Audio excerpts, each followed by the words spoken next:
The 17 News at Sunrise podcast is brought to you by Clinica Sierra Vista. Welcome back to the 17 News at Sunrise podcast, where we share your news on your schedule. Working in the spirit of the Golden Empire, this is 17 News at Sunrise. Good morning and happy Friday. I'm Maddie Jansen alongside Alex Fisher. We begin this morning with breaking news of a deadly crash in Rosedale. CHP says the crash happened around 12:30 this morning on Fruitvale and Downing Avenues.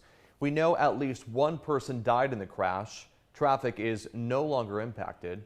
We're working to get more information on this deadly crash, and we'll bring you updates as soon as we learn more. 11 days to go until Election Day. 17 News is your local election headquarters. Both Democrats and Republicans are feeling the midterm pressure as they make their final pitches to voters.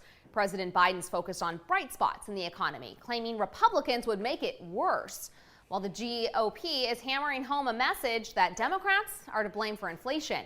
NBC's Bree Jackson is in Washington. GDP report. Things are looking good. President Biden expressing optimism about the economy following news that the country's gross domestic product grew 2.6% from July to September. Mr. Biden also drawing a contrast between his plans and Republican proposals. They're determined to cut Social Security and Medicare, and they're willing to take down the economy over it. The U.S. economy is giving off mixed signals ahead of midterms. Long-term mortgage rates rose above 7%, the highest rate in 2 decades. Republicans argue Democrats are running the economy into the ground. Every sign shows greater recession based upon the Democratic policies. Inflation remains a top concern for many Americans. We're hanging on by a thread. Democrats hold a razor-thin majority in Congress and are in jeopardy of losing tight U.S. Senate races.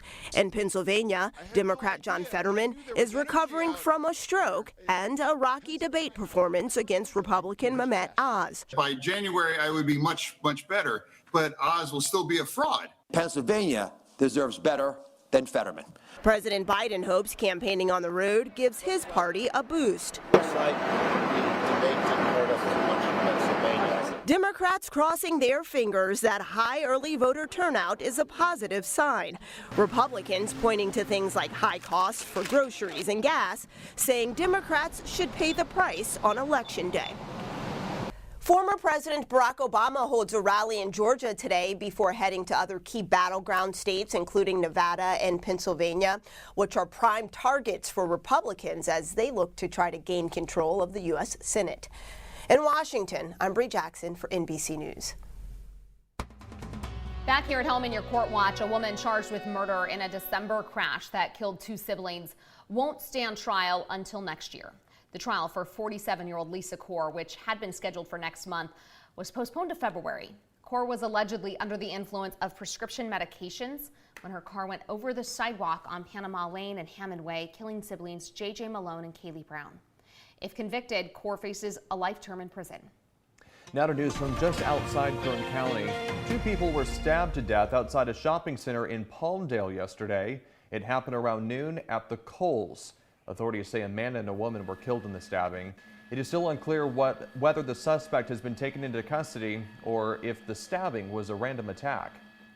This morning, the Bakersfield Police Department is asking for your help tracking down 2 suspects accused of robbing a Costco store on Rosedale Highway.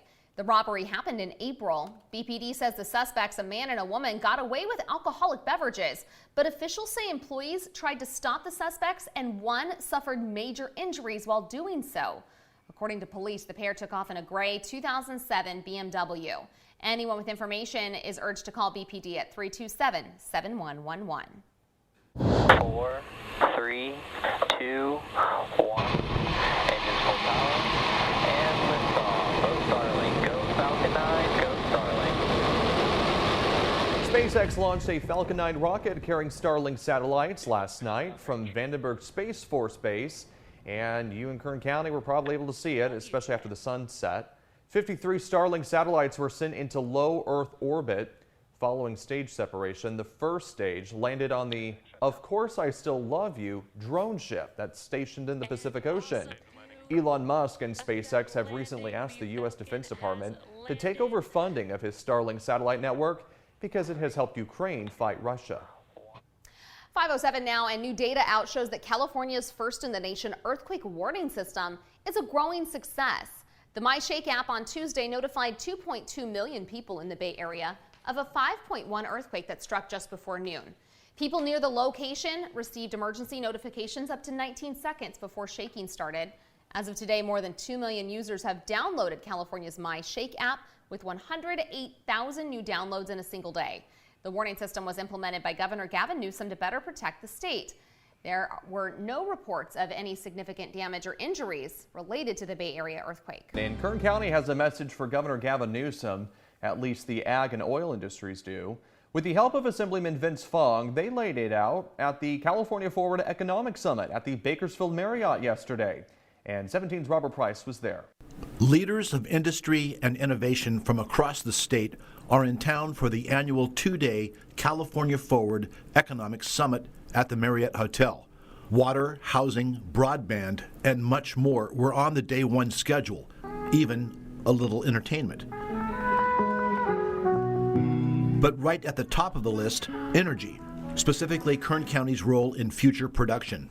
Summit attendees got an immediate sense of the local mood when it comes to the oil industry's role in energy production, thanks to Assemblyman Vince Fong, who gave the opening keynote speech. Governor Gavin Newsom was not in attendance, despite some early indications he'd be there, but Fong addressed Newsom anyway, calling out the governor for his, quote, demonization of the Kern County oil industry. I will not and cannot allow attacks and demonization of the hard work of those in Kern County to go unanswered. Fong said it doesn't make sense to import foreign oil and starve local agriculture when they're already right here, operating under highly regulated conditions. We must have a frank and honest assessment of the consequences of his policies and actions, especially on this critical and vital region of the state. And when there are important policy debates centered on energy reliability and affordability, it is an affront to our community that this governor refuses to acknowledge the expertise from the very people that produce the reliable, dependable, and affordable energy that Californians use every single day. Day one of the summit also included working sessions on climate change, education, entrepreneurship, and the creative economy, followed by a little country music with Johnny Owens and the Bakersfield Sound. Friday's scheduled speakers include State Treasurer Fiona Ma, housing advocate Scott Wiener, the state senator who represents San Francisco, and Bakersfield Assemblyman Rudy Salas. The collective goal, keep building a better California. In Bakersfield, Robert Price, 17 News. 17 News is your local election headquarters, and there are just 11 days until the midterm.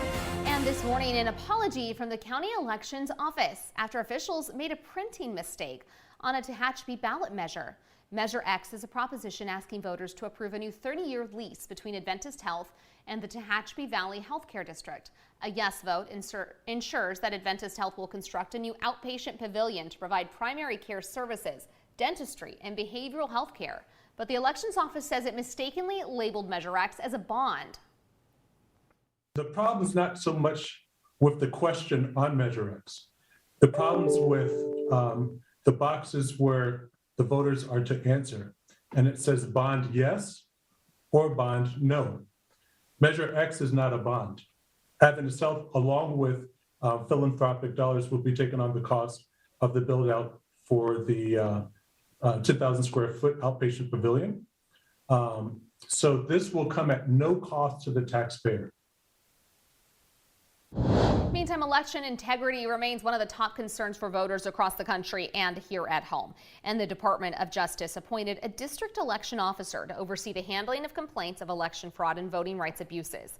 Assistant U.S. Attorney Kevin Kashigan will serve as the election officer for the Eastern District of California, which includes Kern County. The DOJ says he will be on duty while the polls are open. Those concerned of voting fraud can reach him at 916-554-2700.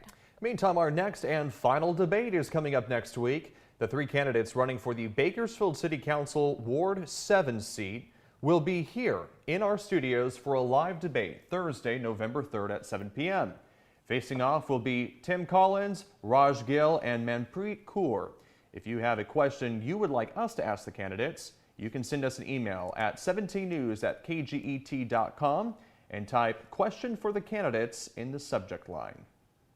The 17 News at Sunrise podcast is a production of KGET and Nexstar Media Group. For more on all of the headlines in today's show, head to kget.com.